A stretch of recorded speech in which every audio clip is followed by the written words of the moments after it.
पुराने चरमराती मिलर परिवार के घर में परिवार के बेचैन रात के लिए बसने के साथ ही परछाइयां नाचती हैं। अपने बिस्तर में एमिली फुसफुसाती है, मुझे अजीब आवाजें सुनाई देती रहती हैं। जॉन ने उसे धीरे से दिलासा देते हुए उसके डर को खारिज कर दिया।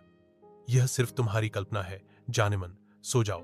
अदृश्य लेकिन प्रत्यक्ष एक अंधेरी आकृति परिवार के सोते समय दालान में छिपी हुई है, जो आने वाले डर का एक मौन शगुन है। आधी रात में एमिली की चीख चुप्पी को तोड़ देती है, जिससे डर और आंसुओं की बाढ़ आ जाती है। आतंक के बीच मैरी का आलिंगन आराम की एक नाजुक ढाल प्रदान करता है, जबकि जॉन की संशयपूर्ण निगाह संदेह की छाया डालती है। आश्वासन की निरर्थक खोज में जॉन की व्यवस्थित खोज से कुछ भी पता नहीं चलता है, बल्कि बेचैनी और बढ़ जाती है।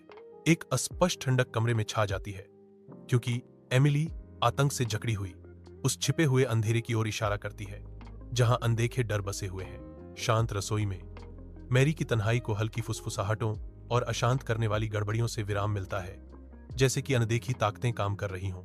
साधारणता भंग हो जाती है, क्योंकि एक गिलास डगमगाता है और बर्तन खड़खड़ाते हैं, जिससे मैरी की आंखों में बेचैनी की चिंगारी भड़क उठती है।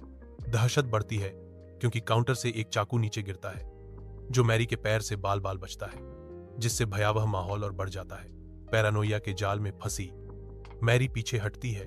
उसकी आंखें लंबी होती परछाइयों के बीच घूमती हैं, जो भयावह आकृतियों में बदल जाती हैं, उसे आतंक में अलग कर देती हैं। लिविंग रूम में सामान्य स्थिति का एक नाजुक मुखौटा चकनाचूर हो जाता है, क्योंकि रोशनी भयावह रूप से टिमटिमाती है, जिससे परिवार अंधेरे में डूब जाता है। एक खून जमा देने वाली चीख शांति को चीर देती है, एक भयानक वास्तविकता का अनावरण करती है, क्योंकि बिली को स्तब्ध पाया जाता है। उसकी कांपती हुई उंगली कोने में एक अनदेखी भयावहता पर लक्षित है। जैसे ही अनदेखा खतरा मंडराता है, जॉन, उसका चेहरा गंभीर दृढ़ संकल्प का मुखौटा बना हुआ है, एक हथियार पकड़ता है और दुबके हुए अस्तित्व का सामना करने के लिए खुद को तैयार करता है। जॉन बेसमेंट के अथाह अंधेरे में उतरता है। हर चरमराती कदम डर के बोझ से गूंजता है। टॉर्च की रोशनी अतिक्रमणकारी अंधेरे के खिलाफ एक नाजुक तलवार है। हवा में एक भयावह दुर्गंध भारी लटकती है, फफूंदी और क्षय का एक कब्रिस्तान गुलदस्ता, जबकि अनदेखे खरोंचने वाले पंजे विवेक की सीमाओं पर हैं। एक गुप्त कक्ष का पता चलता है, जिसकी दीवारें सूखे खून से चित्रित गुप्त प्रतीकों से दूषित हैं, जो अकल्पनीय भयावहता से भरे घर की कहानियां फुसफुसाती हैं। अंधेरे के हृदय से एक दुर्भावनापूर्ण इकाई उभरती है।